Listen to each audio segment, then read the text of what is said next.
This is a recorded session, so just want you to be aware of that and behave accordingly. And without further ado, I will turn it over to Piers. Piers, welcome. Hi. Oh, hopefully everyone can see my screen and hear me moving my lips. And we're going to be spending the next 30 minutes or so talking a little bit about feature flags. We're going to do some introductions and talk a little bit about the Zoom management of this, because we've done new ways of working meetups in the past. Not everyone will have been to one virtually during lockdown. I'll be talking you through the slides and doing a few demos, and as John mentioned, we'll be doing some breakout conversations and some Q&A towards the end. So yeah, hi, my name is Piers Chamberlain. I'm a principal consultant here at Assurity. I've been working with feature flags on and off for probably 3 or 4 years. Also would like to introduce John and Robert as well. So John, do you want to start? No, okay. Robert, do you want to say anything? Yeah, hey, welcome everybody. Good to see you. Thanks for making the time. Happy you're here. Cool. Thank you. Awesome. So as the guys mentioned, we will be recording this session. We'll share both that recording and the slides out afterwards for posterity. And there are some references I've got included at the very end of the last slide that should take you to bits and pieces that I touch on as I go through. For those of you who are new to Zoom or haven't attended a session like this on Zoom, one of the most important things, of course, is to be considerate to the rest of the audience. It's sometimes tempting to jump in and ask questions and forget that there are a large number of people watching in the background. Questions are very much welcome. In the first instance, I would suggest that we use chat as the main way of raising those. Towards the end, we'll have an open mic kind of session. So we'll encourage you to kind of keep your mics muted throughout. Just means that there's less audio interference. If your 3-year-old wanders into the room, you know, we're not detracting from other people's experience. I would encourage you to keep your video on. It really helps me to understand what the mood is in the room. People nodding furiously or shaking their heads, really good indication to me that I need to explain a point further, or that everyone's got it. As I said, use reactions in the group chat. And towards the end of the session, we're going to break into some smaller groups to discuss a couple of ideas. You won't need to do much more than follow the links that magically appear in your Zoom application. We'll manage all of the logistics there. We're thinking that it'll probably be about 5 minutes, but we'll confirm that time frame as we get towards it. And we'll also trying to encourage your participation with a couple of kind of snap polls. I think the first one of those is right now. So how much does the current audience know about feature flags and their application? There should be a poll appearing for you shortly with a couple of possible answers to that question. It just helps me to understand the level of the room, where to pitch things at. Cool.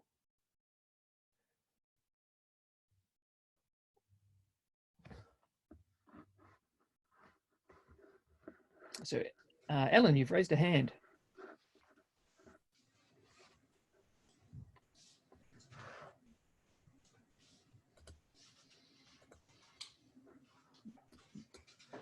Looks like a couple of people haven't quite voted, and last ones are coming in.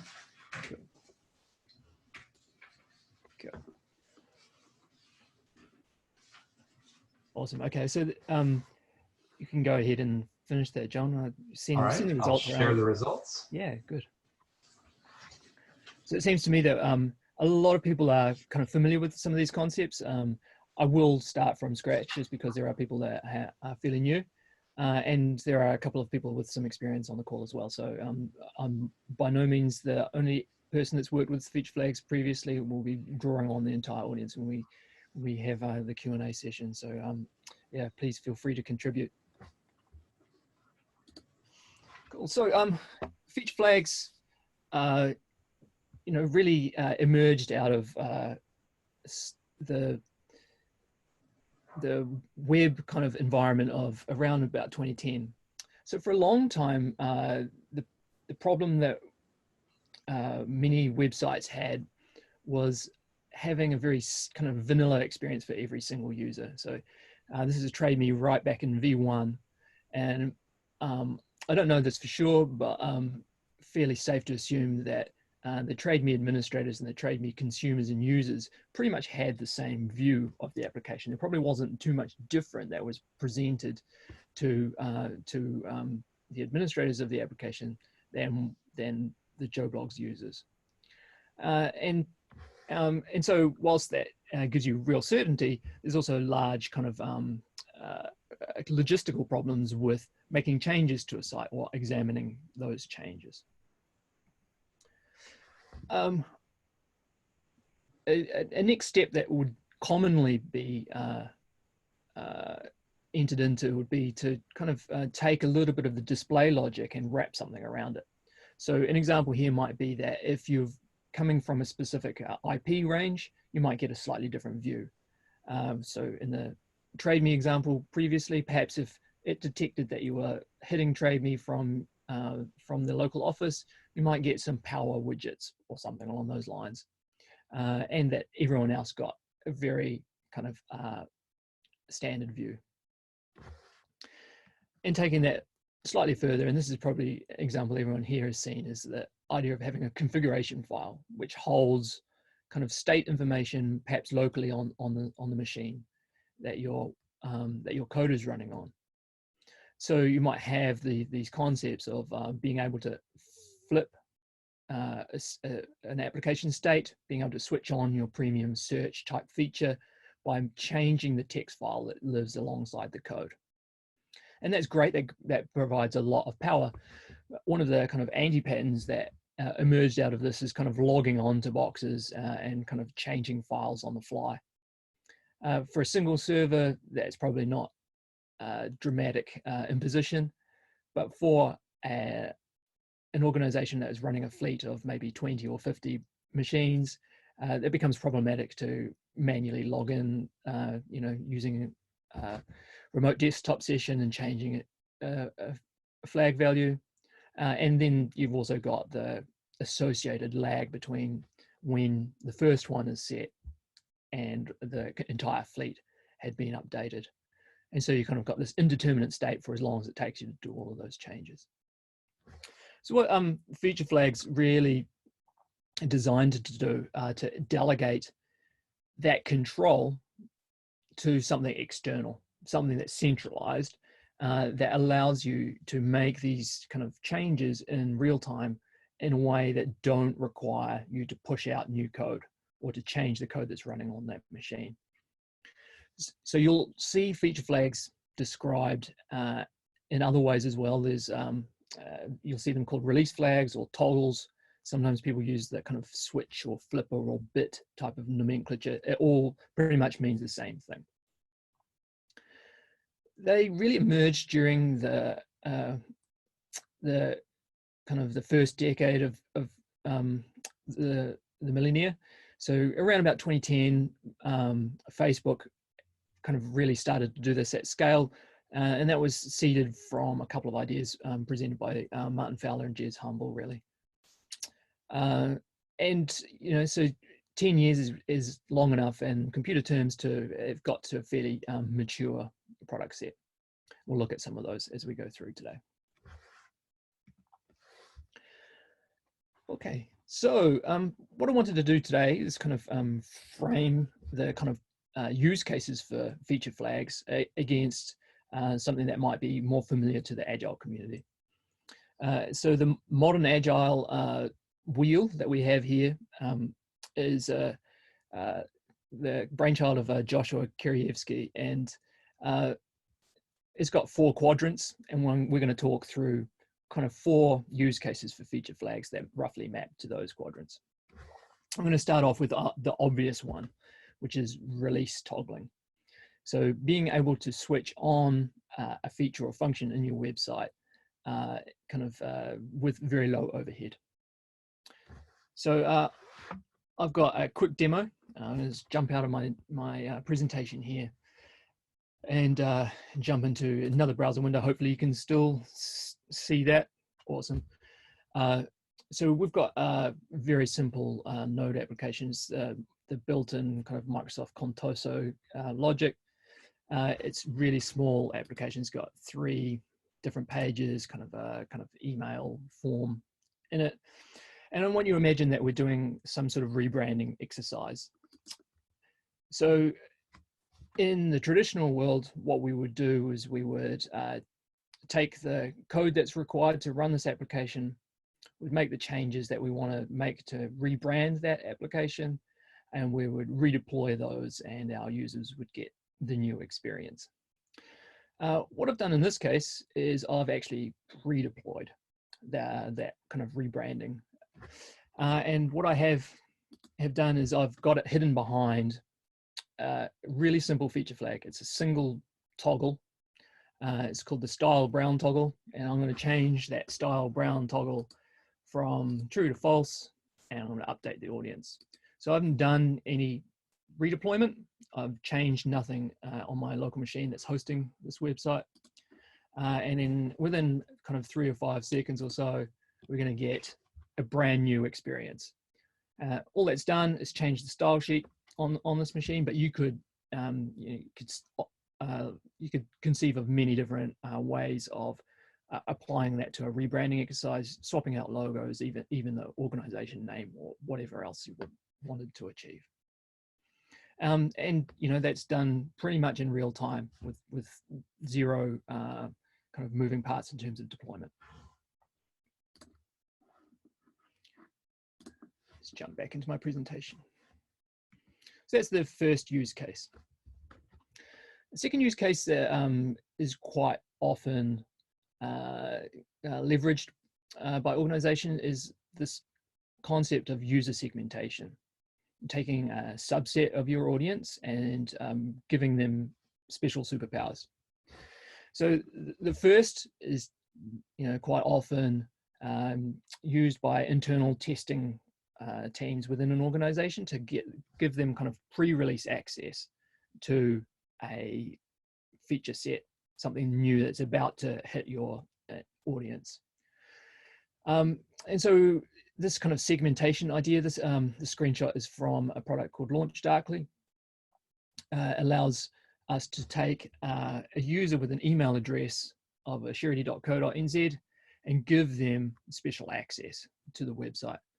And so our internal testing team could hit that website, sign in with the email address, and they're going to see a different version than what our generic customers, our regular everyday customers might see, and allow us to do some pre-production testing and to get some feedback from that. The second kind of user segmentation application is really kind of this beta user group.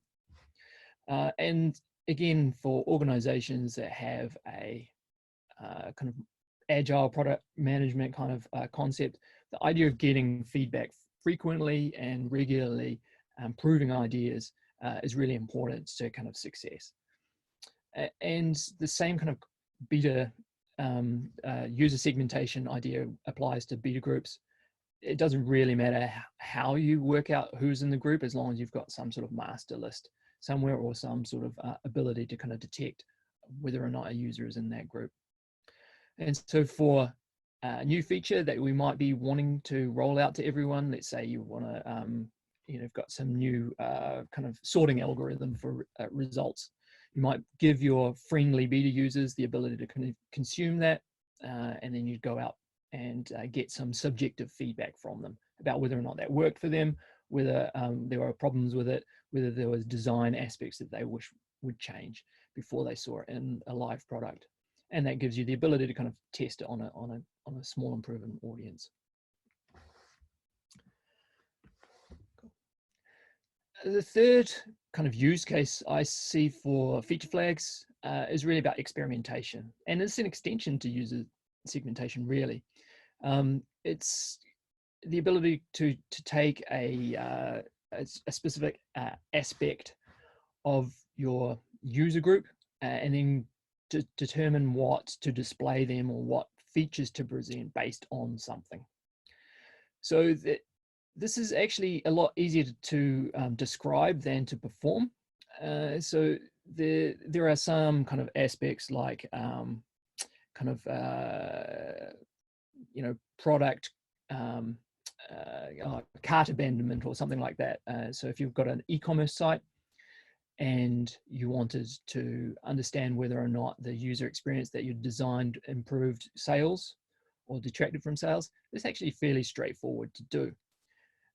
You would kind of divide your users into kind of a control group and an experiment group and just compare whether or not you're seeing sales increase or decrease with the new design. Where it gets a little bit harder is for a situation. Let's say you were like a media site or largely read site, and you've kind of refactored your user interface to present articles or knowledge base information in a different way. You think this is going to be more attractive to users and increase the time that they spend on your site. What you then have to do is understand what the total user's total session is, and nothing necessarily in the feature flag suite is going to be able to tell you how long that user was located on your website. So you need to couple this information with some additional telemetry that would tell you the average user session and whether or not the user was in or out of that control group. And so some of the kind of the SaaS-based providers give you a little bit of this idea of giving you some statistical information to back up your experimentation ideas. But typically they're going to be more about that kind of click-through rate or conversion idea, and less about things like dwell time or engagement.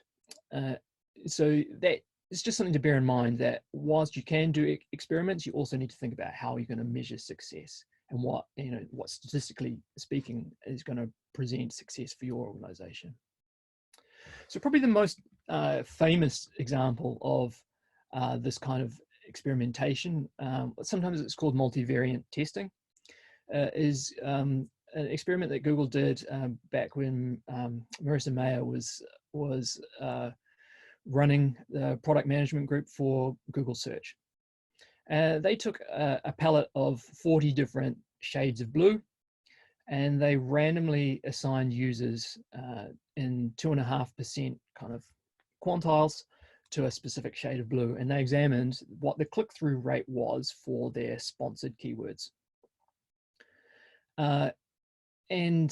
Whilst the difference across those groups was actually very small, they quite quickly discovered that a greenish shade of blue led to a decrease in click-through rate, and a purplish shade of blue represented a very small, like less than 1% increase in that click-through rate.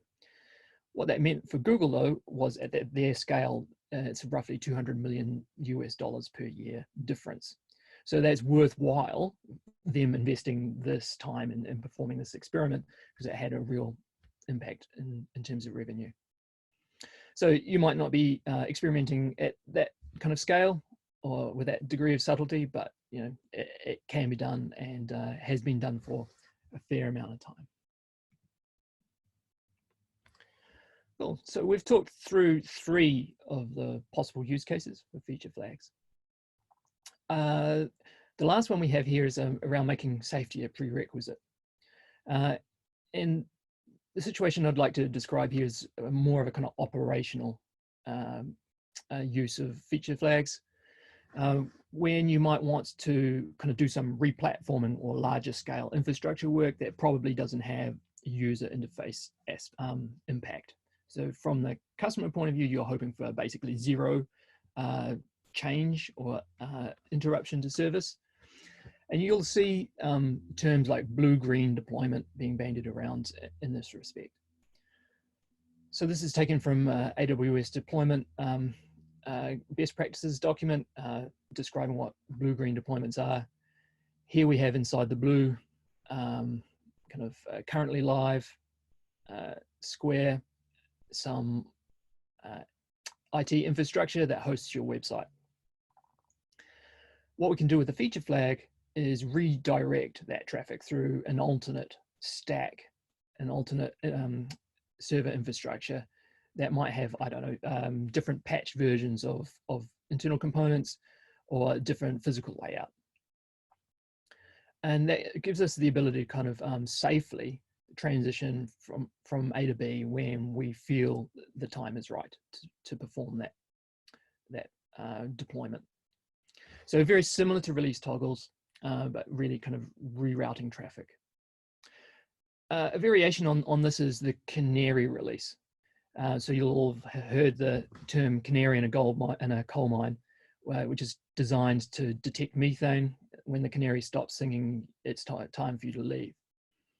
And the idea here is that you kind of get a small subset of your user traffic redirected through the green stack to understand whether or not this is going to be detrimental to your customer base as you make this infrastructure change.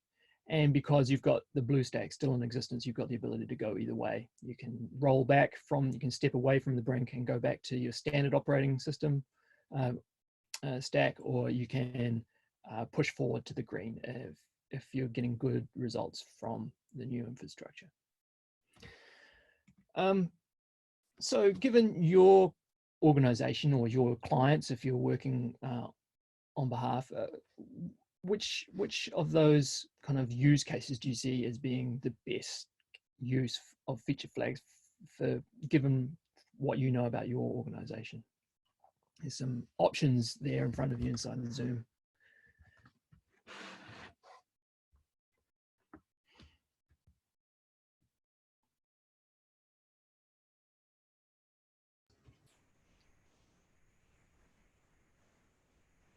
All right, looks like we have some people voting. Cool. So looks like most people are there now. Awesome. Yeah.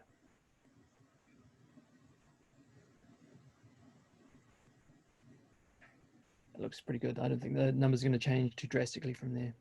All right, I'll be ending the poll in 10 seconds.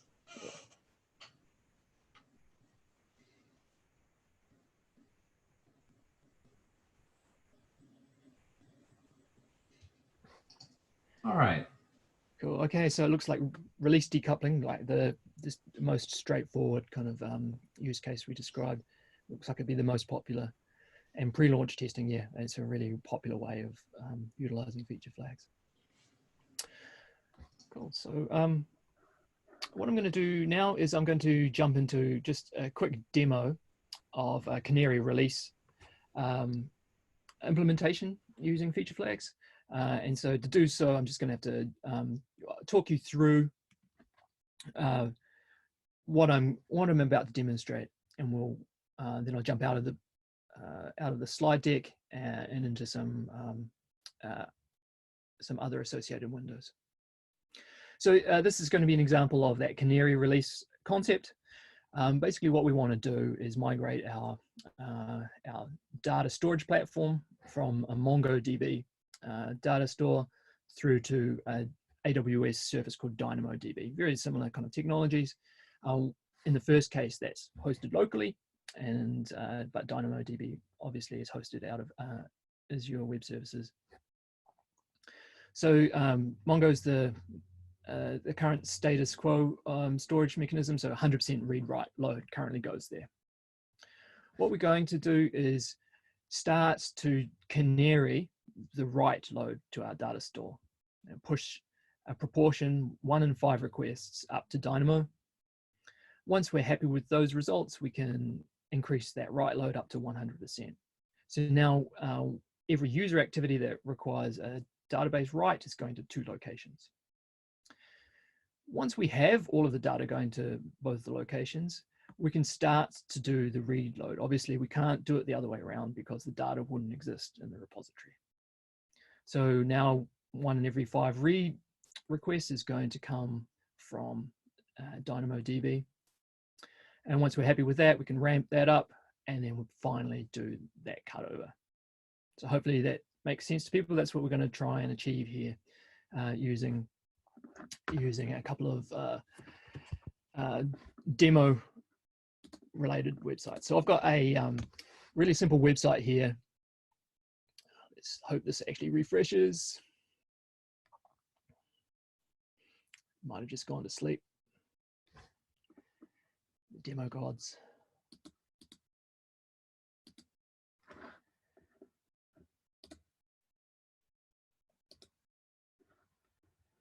Might need to restart this website.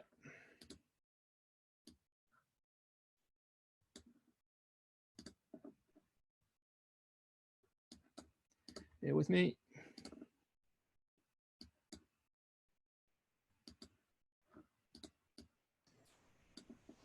It worked perfectly in practice. It did.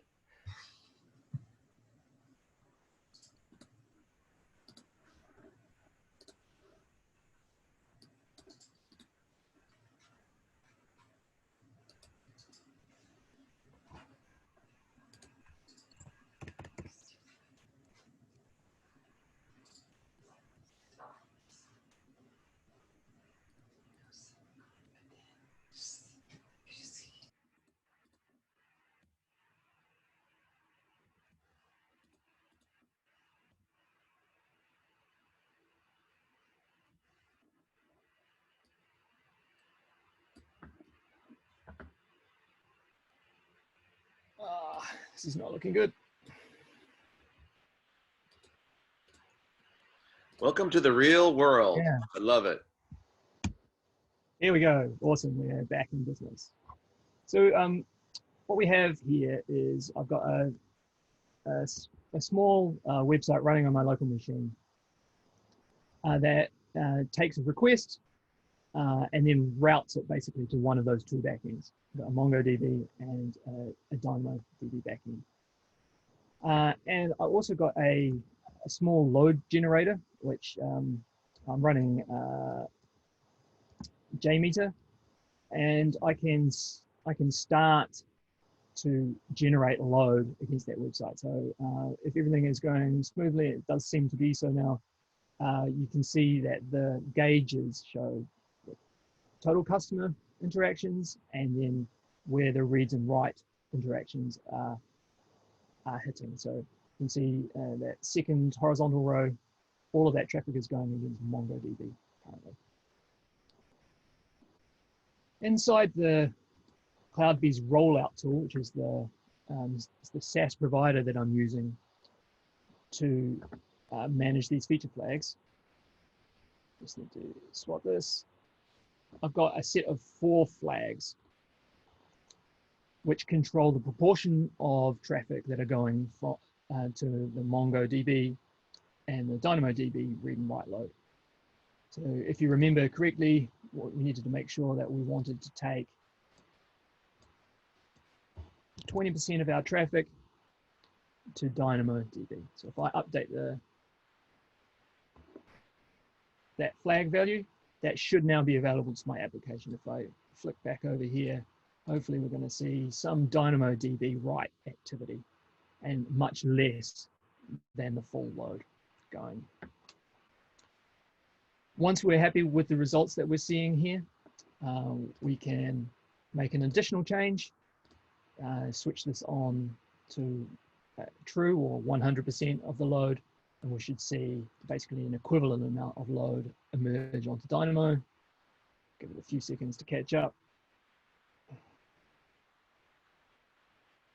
Okay, that looks like it's ramping up now. That's good. Awesome, and we can perform the same kind of transition for our read load. We can split that. We can say we want 20% of this activity over here.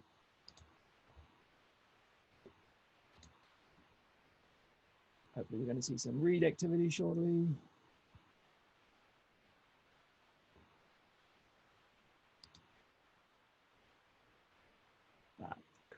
it's coming through. And similarly, we assume that all looks like it's working fine. Send that up to 100%.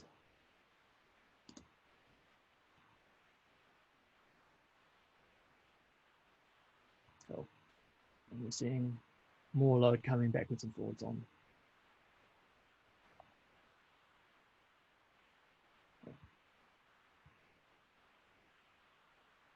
And again, the last step is just that cutover where we would go in and we would change these MongoDB values back down to 0 because we're satisfied that all of the read and write load is being serviced by Dynamo.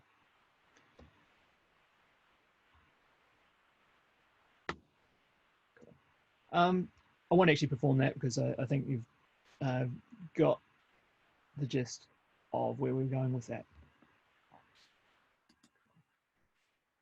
Just stop my load generator because it's using CPU on the box here, and we'll just go back to the demo. Cool. Awesome. So just to explain a little bit about the architecture that's used by a feature flag type of service. You'll have to excuse my crude drawing. I don't actually have a whiteboard here in lockdown. So this was written on a piece of paper in Vivid and photographed on my back doorstep. Users of your application would obviously hit your website through the internet. And then as your application is running, it's got flags, I've just called them X, Y, and Z here, which are in a particular state at any particular time. When your application starts up, it pulls back the master record from either a local feature flag provider, if you've got more language specific or a homemade feature flag provider, you could have this locally, or in the case that I've demonstrated today, using a software as a service or web hosted feature flag provider. It grabs the initial state when the application starts up, and then periodically goes and checks for what the current state is for all of the flags that your application uses. So an example I've got on this slide, X and Z are on and Y is off. If you made that change, it would do a poll and update. The more sophisticated SaaS providers are actually starting to implement a streaming type model. So it actually pushes that information in very much close to real time and removes the kind of polling overhead that would be involved in the kind of the more general case that I've described here. Cool. Now, obviously, there are a set of kind of organizational maturity elements that are important to consider when you're kind of thinking about going and using feature flags. Some of those relate to kind of product management or product ownership concepts. So it's obviously a very powerful technique to implement feature flagging. We can move very fast using this technique. Sometimes we need to make sure that very fast doesn't mean out of control. We need to constantly think about what the user experience is like. I have seen implementations of feature flags that just completely randomize the layout.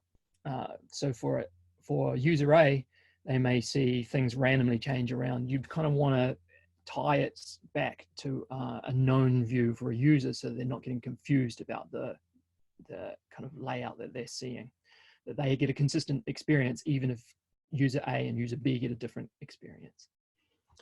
And if you're doing experimentation, obviously you need to have the ability to kind of make a success or failure kind of decision about where you've got to.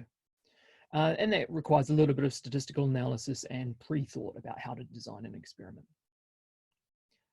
From a kind of release management point of view, there's, it's trivial to make a change in a feature flagging sense. It doesn't remove the need for careful control about who changes what and when. And so there are actually recent changes in the rollout SaaS provider that I showed you, where you have a GitHub repository sitting behind that set of flags.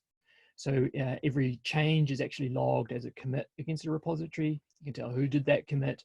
You can change things in the UI, have it reflect in the repository, or vice versa as well. And that gives you kind of that real-time audit kind of feature. And then lastly, do we have the metrics or the insight to know whether or not the changes that we are introducing to the website had the intended effect? Do we know what our session duration really is? Is there additional telemetry that we need to know about the success or failure of our database migration? Was the performance,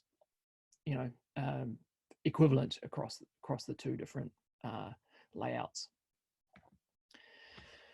There are some gotchas as well with feature flags.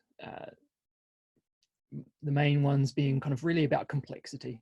So I'd encourage you to kind of think very carefully about how complicated these setups are.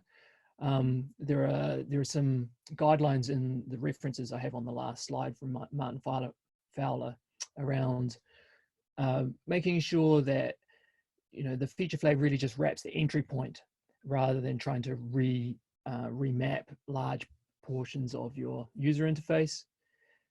Any interaction, of course, between feature flags kind of creates a blowout into the number of states. And you obviously just need to take good care of your code base by eliminating feature flags that no longer exist. There was a very famous problem related to feature flags. A company in the United States called Knight Capital, who repurposed a feature flag from something that had existed in the past to mean something completely different, ended up losing hundreds of $millions in a matter of minutes. So deprecate feature flags that are no longer required. I would also caution people to think very carefully about building these concepts themselves. It's very easy to get up and running and get their kind of the vanilla use case working. It doesn't take a lot of effort really to have a local cache and a binary switch which governs whether or not a feature is displayed or not. Some of the things to think about though are performance. How long does it take to perform that request, or what the failure modes are? So if that system goes down, what happens to your website? What's the default behavior? So some of those kinds of things are really where I've seen elements of pain being introduced from homemade feature flagging solutions. Cool. So we're pretty much up to the Q&A time. To assist with kind of the discussion that we're going to form for the next few minutes, just think about your own organizations or the clients that you work with, and just perhaps if you could indicate what you think would need to be invested in further for your organization in order to leverage feature flags most effectively.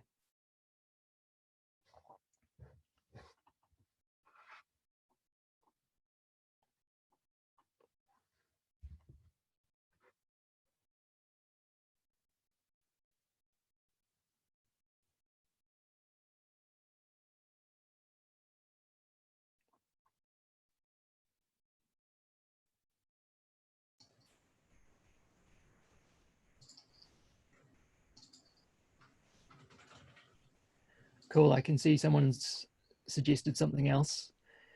I'd be interested to know what that something else might be. All right, I'll go ahead and end the poll in 5 more seconds.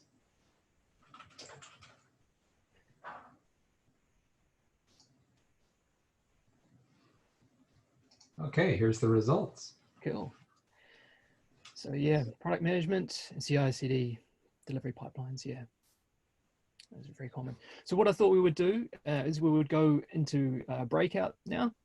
So we just assemble into smaller groups and chat about what your particular organization's needs are in order to adopt feature flags.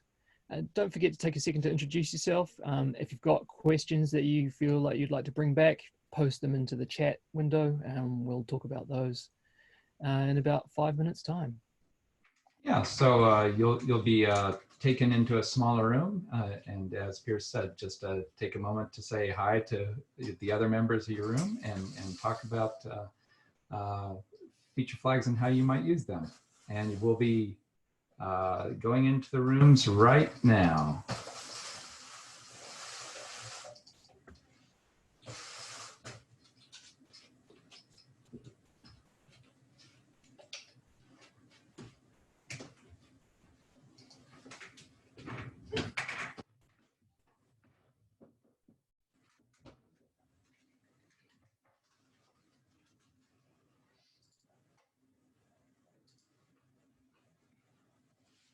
Hey, Christina and Adele, are you able to see the prompt for the rooms?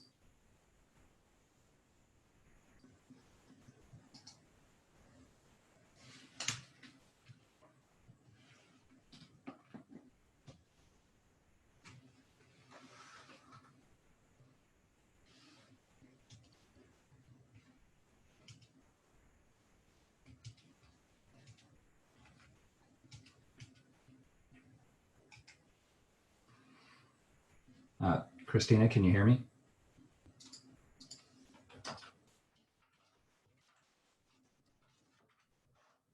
I can hear you, John. All right, good.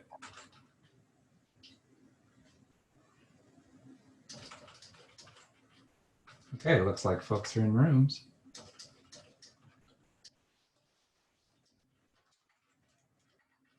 I actually have the ability to move people from room to room as well.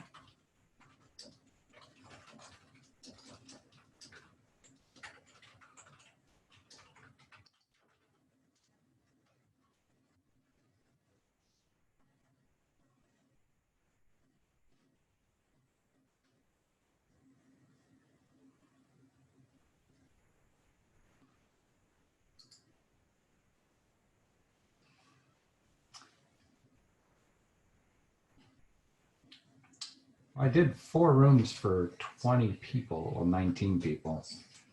But it looks like breakout room 4 only has 2 people in it because somebody hasn't joined.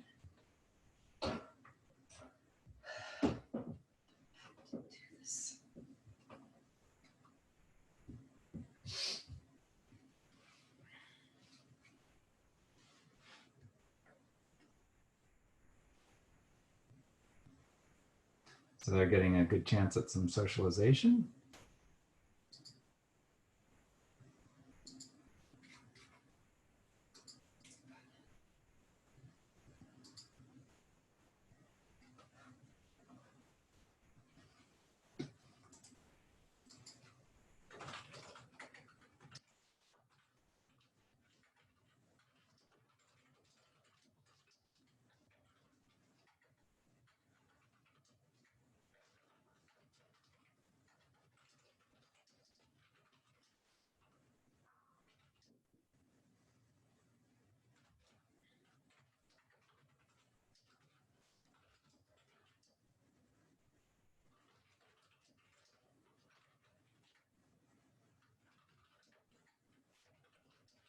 John, are you going to remote delivery stand-up today? Yep. Looks like we lost 6 or 7 people when doing that breakout. Yeah, I think it's at the end of the hour. This is about the time where people start dropping. I'm surprised we're at 50%. How many are we at total now? Can't tell. Looks like 3, 6, 9, 12. Yeah, that's about half of what we started with. I think our peak was 26, including us. Yeah. So And now not too 9 bad. is. And there are a few stragglers that, tried to sign up late, tried to get in late. We always have those.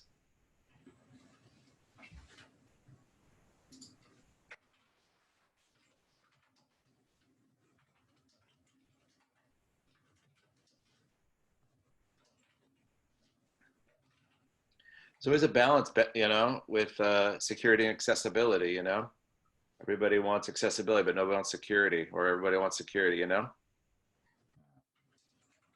Transparent security. Sorry? Yeah. What was that? All right, I'm going to close the rooms.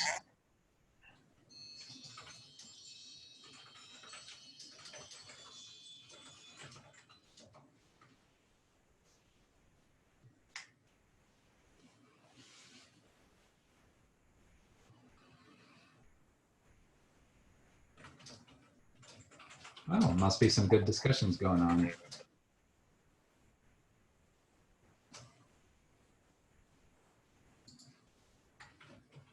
Oh, we're getting people back in.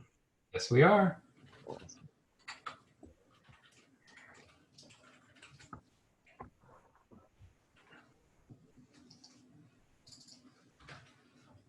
I see you're back in presentation mode. That's good. Yeah, so really a chance to answer any of the questions that came up during your breakout discussions. I'll have a quick look inside the chat window and see if there's anything there. If not, I'm more than happy to take anything from the group that we have online. Okay, everybody's back from the rooms now. Yeah. So if you have any questions, go ahead and put them in the chat window. Piers is available. There's one from Pete about how compatible are feature flags and government CNA. I can't say that I've had experience with a government organization needing to have that compliance view. Is there anyone on the call that's successfully seen this and the feature flagging kind of concept applied well in a government sector? Something from the top of my head is just that kind of the GitHub auditability kind of idea. If we know who's made the change and when they've made it, that probably kind of covers a fair amount of the risk. And so kind of having that backing, that kind of visibility probably helps to an extent. A lot of it's going to be around kind of trust from the organization that the people that have this control are using it wisely. Cool. Does that answer your question there, Pete?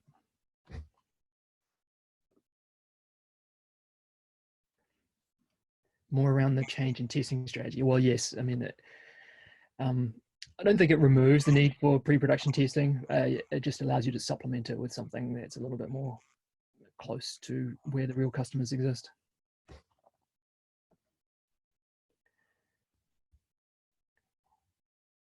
Nigel suggested that his experience was that when it was applied to a government site, they didn't need to get the CNA approval at release time, but only when the deployment, only when the feature flag was enabled rather than when you did the deployment. Cool. Alfred, what are the software practices you need in place before implementing feature flags in code? Well, I'd say a really robust review process. So, a different person reviewing the code than what wrote the code and someone that's familiar with the code base. I would suggest that you kind of get good at writing the flags and managing them. Even you can target a test environment. You can, all of the SaaS solutions that I've talked about today have the ability to compartmentalize environments. So you can practice these things against a test version of your SaaS provider. And when you're happy with that, then you can take that same feature flag kind of configuration and promote that into a live environment as well. So kind of create this a life cycle for feature flags as well as your code. Yeah, Piers, I can imagine just thinking about the management of this when you're 3-4 years down the road and you've been using feature flags, looking at a piece of code that has a bunch of flags that you may not know what they meant anymore if they aren't well managed. Yeah, and so deprecation is key to that, is taking things out of the feature flagging kind of safety net. Once that's gone live to 100% of users, it's probably the right trigger points to kind of go in and remove that from code. Yeah, once it becomes baseline, then yeah, excise it. Some also had big pushback from functional testers. So if you don't have good automation testing in place, you're going to struggle to get feature flags out there. Those functional testers need to have the right set of flags that they're going to test against before going live, kind of thing. Yeah, and most of these SaaS providers have an API as well that you can issue a series of instructions to put it into a known state. And as just on John's previous point around the change management. Some of the most mature vendors in this space also have kind of like a time window that you can set for when you need to come back and reassess a flag. So you can say, I want this to exist for 3 months. And then at the end of that 3-month time, it gives you a little nag to go on and reassess whether or not you actually need this. Good idea. Piers, I found that it actually goes really well if you're taking a hypothesis-based approach, because we're putting the feature flags often in to some end and some delivery. So having that inspection point where you come back and say, have I succeeded, failed, is usually a good point at which you can create the story to remove it as well. Yeah. Well, actually, I think it's stuff for a bit. We were creating the stories to remove them at the point of putting them in for a bit. Yeah. And so that's sitting in the backlog for everyone to kind of go, oh yeah, we need to do that. Yeah, it's time it's now. Pretty trivial, but yeah, it was when you forget to do the work that's the problem. It looks like we have a question from Dan. If you have real-time metrics, can you have the system increase the release split for features that are performing better? Well, I can't see any reason why you couldn't. I guess I haven't seen a situation where you kind of getting an indicator governing a feature flag, but that would require a great deal of confidence in that middleware. Basically, you're translating one metric to some other state.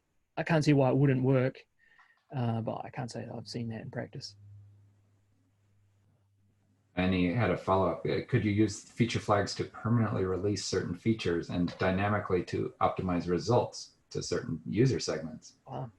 I guess given enough engineering effort, you could do that. Yeah, so we could dynamically change our shade of blue to the most performant. And when people's tastes change from purplish blue to greenish blue again. And you can also do it on a cultural basis. So take Google, for instance, a color in New Zealand a shade of black might be better than a shade of blue, for instance, or something like that. So that is actually quite widely used for different cultures. So for example, the Chinese love of the color red as a lucky color. They prefer it if an organization, if a particular user is coming from a geographic location. The kind of the globalization kind of approach of translating language in real time, I'm not sure if I've seen it that pervasive, because obviously that it would become quite heavy to maintain 6,000 different strings that you wanted to translate from A to B. I guess that brings up something for me. At what point does it make sense to just become part of the baseline code versus having it as a flag? Yeah, I would say when you no longer need to change it again is probably turn it off. Yeah. Okay. Yeah. I think this comes down to the hypothesis thing. At the point at which you validated whatever it is you're trying to prove or learn, that's a point at which you come back. And maybe there's some things which you realize are actually behavior, not feature flags.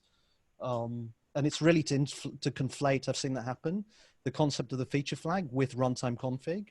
So it's good to try and keep those apart as well, because you add more load. Some value you want to change at runtime can easily be misunderstood as a Boolean feature flag. Yeah. All definitely right. don't reuse them. Okay, it looks like we're coming up on the top of the hour. Thanks so much for your participation. Good to see my peers out there again, and